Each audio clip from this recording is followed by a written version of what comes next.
Hello and welcome back to world of geopolitics. जैसा कि आप सब जानते हैं, फिनलैंड ने ये अनाउंस कर दिया है कि वो ज्वाइन करने वाले हैं नेटो को। और अब लग रहा है कि हिस्ट्री एक बार फिर से अपने आप को दोहराने वाली है। जब यूक्रेन के नेटो ज्वाइन करने की बात सामने आई थी, तब क्रेमलिन यानी कि रशिया की सरकार ने कहा था कि यूक्रेन का नेटो ज्वाइन करना रशिया के लिए एक थ्रेट साबित होगा। और अब फिर कुछ समय बाद ही रशिया ने हमला कर दिया था यूक्रेन पर। जैसा कि हम सब ने देखा है, अब फिर से वही हो रहा है। क्रेमलिन ने आज ही अपने स्टेटमेंट में ये कहा कि फिनलैंड का नेटो ज्वाइन करना एक थ्रेट के रूप में रशिया देखेगा। और इसके बाद ही फिनलैंड में डर सा छा गया, क्योंकि फिनलैंड एक बहुत ही छोटा देश है। 50 से 55 लाख की इनकी आबादी है। प्लस यहाँ के लोग यूक्रेन जैसे मेंटली स्ट्रांग भी नहीं है जो वो रशिया का सामना कर सके या फिर उनके साथ युद्ध कर सकें। बॉर्डर के आसपास के एरिया के लोगों ने पैनिक में आके खाना पीना और दवाइयों को खरीद के होड़ना शुरू कर दिया है। और बहुत से लोग बंकर ढूंढने में लग गए हैं, क्योंकि कल को जब रशिया अगर बॉम्बिंग शुरू कर देगा तो वो बंकर में कम से कम सुरक्षित रह सकेंगे। इसके अलावा जो फिनिश लोग थोड़े रईस हैं, वो सीधा देश छोड़कर अमेरिका और बाकी अलग अलग देश चले गए हैं। अगर हिस्टोरिकली आर्मी या फिर मिलिट्री वाइज बात करें तो 1939 में एक बार फिनलैंड का युद्ध हुआ था यूएसएसआर के साथ।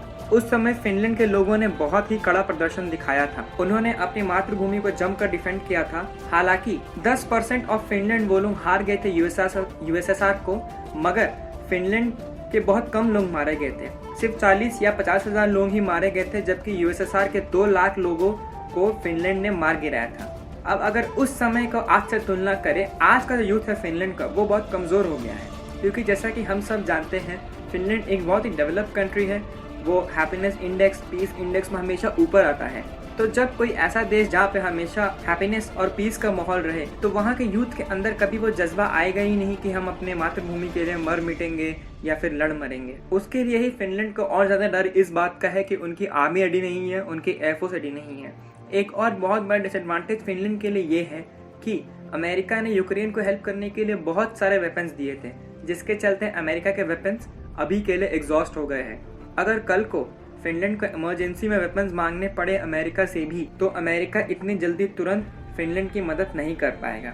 अगर रशिया की तरफ से देखें तो रशिया के लिए तो ऑफ कोर्स ये एक बहुत बड़ा सिक्योरिटी थ्रेट है, क्योंकि अगर यूक्रेन और फिनलैंड को कंपेयर करें तो फिनलैंड एक ऐसा देश है जिसके साथ वो लोग ज़्यादा बड़ी बॉर्डर शेयर करते हैं। और अगर फिनलैंड नेटो ज्वाइन कर लेगा तो इसका मतलब साफ साफ यही है कि नेटो रशिया के दरवाजे पर आ जाएगा। जो स्ट्रैटेजी हमने यूक्रेन के साथ देखी थी, शायद वही स्ट्रैटेजी फिनलैंड फिर से दोहराएगा। फिनलैंड के सदर्न पार्ट में घुस के वहाँ पे एक अलग सा देश शायद घोषित कर दे, ताकि जैसे कि डॉनबास बनाया था उन्होंने यूक्रेन में, वैसा ही एक देश अगर वहाँ रहेगा तो वो देश एक बफर स्टेट के तौर पे काम करेगा बिटवीन रशिया और फिनलैंड। बट अभी के लिए तो यही लग रहा है कि फिनलैंड पर रशिया बहुत जल्द ही हमला करने वाला है।